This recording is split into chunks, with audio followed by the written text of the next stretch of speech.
Halo Sobat Sehat, jumpa lagi dengan saya Dr. Sung. Pada video kali ini, saya akan membahas gejala suatu penyakit yang pernah dialami oleh semua orang atau semua masyarakat, terutama di Indonesia, yaitu batuk.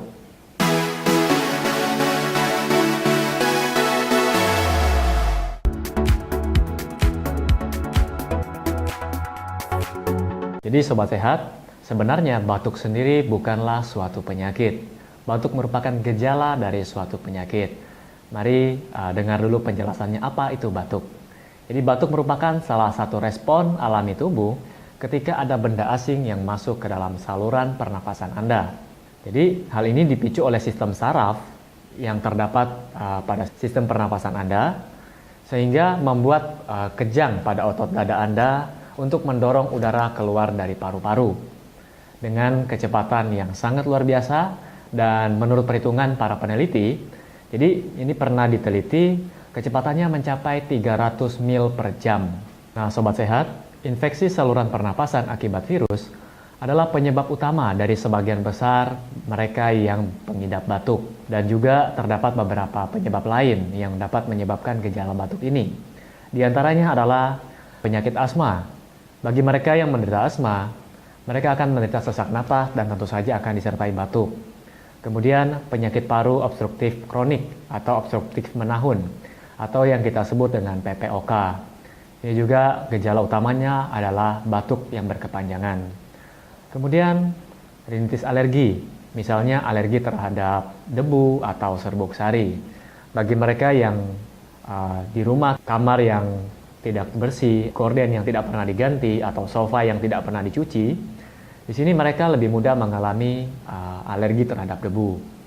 Atau bagi mereka yang tinggal di pedesaan, di tempat yang banyak tumbuh bunga, serbuk sari ini bagi beberapa orang mereka alergi terhadap serbuk sari ini dapat menyebabkan sesak dan juga batuk. Kemudian GERD. GERD ini merupakan asam lambung yang naik ke esofagus dan berkumpul di sana. Ini juga dapat memicu batuk. Ya.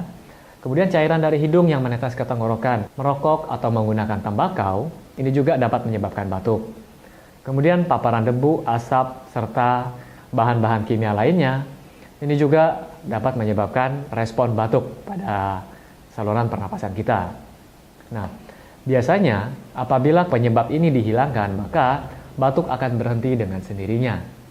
Jadi pada beberapa kasus batuk kronis, batuk yang berkepanjangan akan membuat otot dada kejang secara terus-menerus, dan akibatnya dapat menyebabkan komplikasi. Komplikasi yang dalam tanda kutip buruk yang saya bisa katakan di sini adalah pneumotoraks. Jadi pneumotoraks yang terjadi adalah secara spontan, di mana pneumotoraks ini merupakan terkumpulnya udara di dalam pleura, yaitu dinding tipis antara rongga dada dan paru-paru. Jadi di sini akan menghasilkan tekanan yang sangat kuat sehingga menyebabkan paru-paru itu menjadi kolaps atau mengempes. Nah, pada pengobatan China, batuk seperti mual dan muntah ini dianggap sebagai pemberontakan energi dari dalam tubuh ke arah atas. Ya. Jadi seringkali adalah hasil dari patogen yang terdapat dalam paru-paru.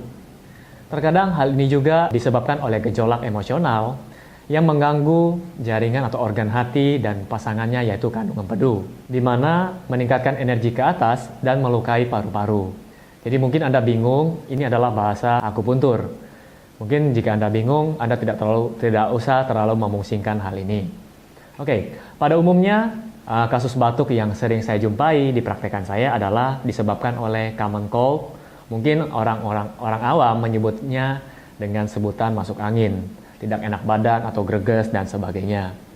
Kemudian disebabkan juga oleh alergi, infeksi saluran pernapasan, terutama bagian atas, dan banyak juga disebabkan oleh GERD atau gastroesophageal reflux disease, di mana asam lambung yang terdorong ke atas terkumpul di esofagus ini juga dapat menyebabkan batuk.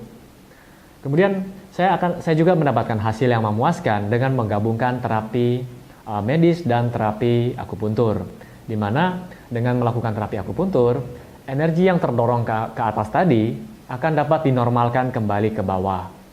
Dan beberapa pasien juga mereka mengatakan bahwa saluran pernapasan mereka lebih plong. Jadi dengan melakukan ini, membantu membuka paru-paru untuk bernapas lebih leluasa, serta menghilangkan hal-hal yang menyebabkan batuk.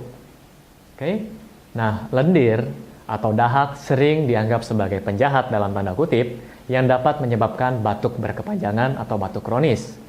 Pada penguatan China, di sini menjelaskan bagaimana pola makan dan sistem pencernaan yang lemah dapat menyebabkan penumpukan dampness dan mukus atau dahak pada paru-paru, sehingga terjadi pemberontakan energi di dalam paru-paru yang menyebabkan Anda batuk. Pada umumnya, mengurangi dan mengeluarkan lendir akan meringankan gejala batuk Anda. Di sini, saya menyarankan kepada semua pasien saya, bagi mereka yang batuk berkepanjangan hingga 1 bulan, mereka harus segera berkonsultasi dengan dokter spesialis paru-paru. Karena tidak baik jika Anda mengkonsumsi obat yang dalam berlebihan tanpa pengawasan dari dokter. Perlu Anda ingat juga bahwa video ini saya buat bukan untuk mengganti peran dokter dalam hal mendiagnosa. Karena seperti saya sebutkan sebelumnya, batuk hanya merupakan gejala, bukanlah penyakit. Tetapi penyakit yang sebenarnya adalah penyebab dari batuk itu sendiri. Contoh seperti penyakit kronis, alergi, dan sebagainya. Video ini tidak bisa mendiagnosa kenapa Anda batuk, tapi bagaimana Anda menyikapi batuk Anda. Anda dapat berkonsultasi dengan dokter kepercayaan Anda. Oke, semoga informasi yang saya berikan ini dapat bermanfaat buat Anda semua. Dan di sini juga saya akan memberikan 2 video lagi. Semoga video-video ini dapat bermanfaat bagi Anda yang masih anak-anak yang menonton video saya ini. Anda dapat men-share video ini kepada orang tua Anda, kepada orang-orang yang lebih dewasa. Semoga informasi yang saya berikan dapat Anda mengerti. Jika Anda menyukai channel kesehatan dan gaya hidup seperti ini, Anda boleh klik like di bawah ini, subscribe, dan share pada teman-teman Anda. Untuk solusinya yang dapat Anda lakukan sehari-hari di rumah apabila Anda menderita batuk, Anda boleh tonton video saya yang selanjutnya. Sekian video saya pada kesempatan kali ini. Sampai jumpa di video saya selanjutnya. Salam hebat luar biasa.